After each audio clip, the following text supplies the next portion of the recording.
What is going on in the world of Boruto? This series just went from 0 to 100 instantly as Boruto 2 Blue Vortex Chapter 4 pops off. I mean, we got Sasuke is turned into a tree. I guess he's like technically dead right now. Boruto can use the 4th Hokage's flying Raijin technique to basically teleport all over the place whenever he wants. I mean, I guess he had karma and he could pretty much do that anyway. Brand new villains enter the fray. One of them is like an evil Sasuke, and the leader appears to be like an evil Jigen, and I believe that they're creations of the Otsutsuki god, Otsutsuki Shibai, because they're called Shinju, which is short for Shinjutsu, which is god jutsu. If they find you and they turn you into a tree and eat you, you'll pop out and become one of these evil Shinju, which appear to be incredibly strong, and Boruto definitely was struggling, even though he appears to be the most powerful character in the entire series right now, he still got in trouble. And we also found out, but we pretty much knew this already because we saw the frogs in Boruto's coat, that he has a new master, and that is Kajin Koji, who is alive and has been training Boruto. If we remember the last time we saw him 3 years ago, he fought against Jigen and barely escaped with his life.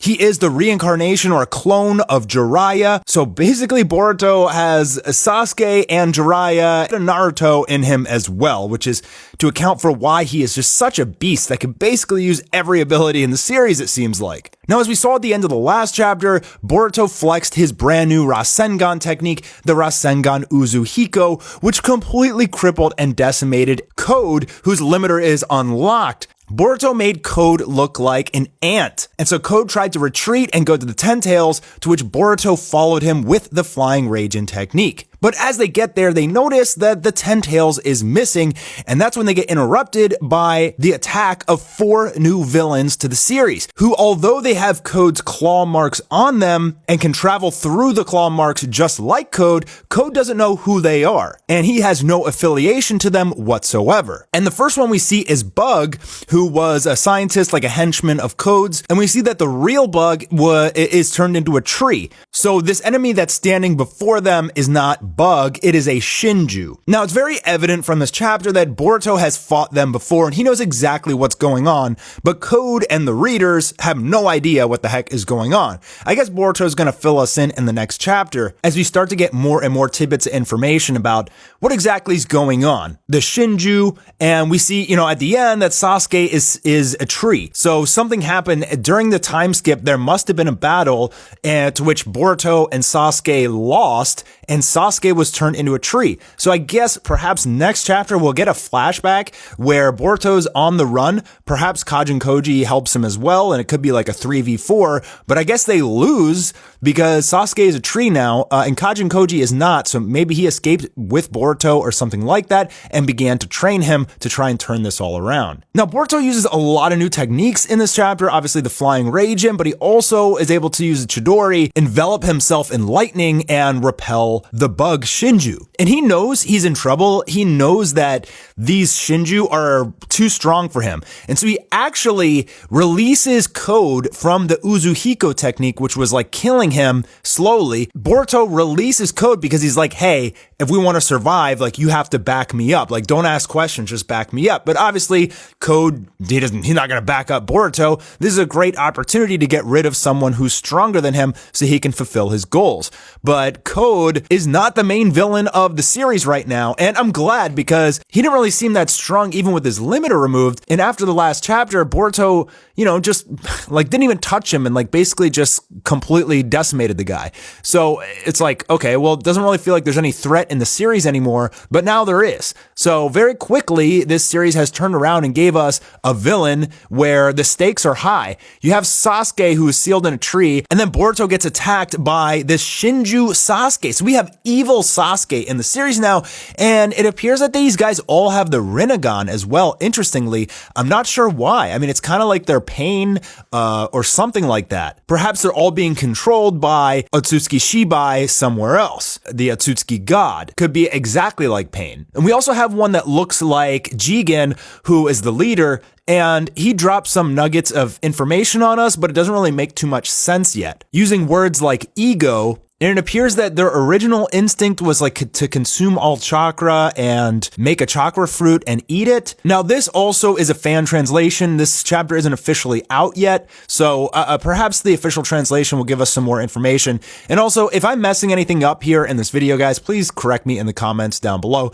You guys are the experts. So this leader says that it seems like we degenerated a bit, being awakened too early. So they were in some sort of hibernation, perhaps when Bug released Ada and Damon, these guys started to be released as well. We're missing a lot of information here. I'm assuming it's all going to be answered in the next chapter. So now we're going to go over to Kawaki, Sarada, and Shikamaru, who is the current Hokage of the village right now. And Shikamaru has taken advice from Kawaki because the Ada Shinjutsu, which changed everyone's reality, is still in play, where Kawaki is the hero of the village and Boruto is the enemy of the village. But Sarada, it didn't affect her, and Sarada's trying to interject without letting everyone know that she's not under the spell. She's trying to defend Boruto at the same time. So she's actually playing a pretty significant role. I mean, she's kind of like whispering in the ear of the Hokage that, hey, Boruto isn't the enemy. Look, Code is fearful of Boruto, and Code is the real enemy, so we should at least back up Boruto to get rid of Code first. So she's slyly and intelligently getting the Leaf Village on Boruto's side again. So the frog that Boruto has in his coat is saying, what are you doing? You failed the ambush, so you should get out of here and run. But he sees this evil Sasuke Shinju, and for whatever reason, he wants to fight him. Maybe if he kills him, Sasuke will wake up. So perhaps he thinks this is a decent opportunity to try and rescue Sasuke, which is why he's actually challenging, 5 versus 1 right now. And this version of Sasuke has the Rinnegan, can turn his hand into a blade, can travel through claw marks, and he can also use Chidori. So he is pretty damn strong, but he doesn't really seem to be like the strength of the real Sasuke. I don't think. We need more information from Boruto to figure that out. Technically, I mean, if he's part god, he should be even stronger than Sasuke, you would think, but we'll see in the next chapter. Boruto, while he did struggle 1 versus 5, he was able to get out of there without taking any damage, really. So it explains why he came here more for like an ambush. Like, I think he knows that there's 4 of them and that he can't take them all together. But again, he clashes with this evil Shinju Sasuke. I guess he's trying to wake up Sasuke here, but the fight is pretty short-lived and Boruto has to escape because he's about to be eaten and turned into a Shinju himself. So this chapter was awesome, man. Like, I am so pumped for Boruto 2 Blue Vortex. I love the speed at which they're giving us all this information, new characters, new abilities. I mean, I think it's a little crazy, and I talked about this in the previous few chapter reviews, just how strong Boruto is. In a span of 3 years, he basically got all the abilities of Sasuke, Naruto, Jiraiya, and now the 4th Hokage as well. And he has karma. So it's pretty ridiculous, like how OP it is. But at the same time, at least there's enemies that can give him a challenge now. So there's some stakes, and we know that he's trying to rescue Sasuke. So, there is very high stakes here. The village still hates him. There's a lot that they have to do in this series to kind of, progress it. And I'm just very interested. I mean, I think that the writing here is awesome. I mean, I know a lot of people are like, oh, the new villains, I don't like their designs. Some people love their designs. I'm pretty neutral to it. I don't really care too much. I'm more interested in the story. Is this an exciting story with high stakes? And to me, it is. Every chapter we get something where I'm like, oh my God, I need to make a video on this. There's a new Rasengan. Boruto has all these crazy techniques. Now there's new villains, and Sasuke is turned into a tree. Every week there's something major to make a video on, and I think that that's really good writing. I think that I love the direction that this series is going. I'm really happy that Code is not the main villain and we have someone stronger. To me, this means that Otsutsuki Shibai is coming, and perhaps the final villain of the entire series is going to be God. The Otsutsuki Shibai, Otsutsuki God, which we got a couple glimpses of.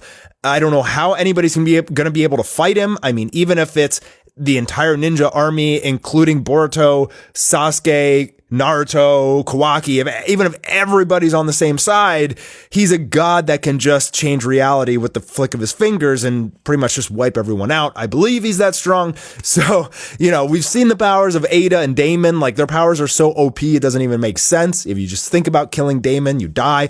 So, like, how are they going to kill Atsuki Shibai? They'd have to, like, neutralize his god power somehow, and then maybe they'd have a chance. Perhaps it has something to do with that, but I'm excited to keep reading, man. I actually love this series right now. I want Naruto and Sasuke to come back for sure. I mean, in full honesty, Boruto it's just ridiculous. He's too strong, in my opinion, but at the same time, I just can't stop reading this series, man. I love it. So let me know what you guys think in the comments down below. And when the official translation comes out, if we get any, like, really important tidbits of information, I'll make another video, because this series is just heating up so dang much.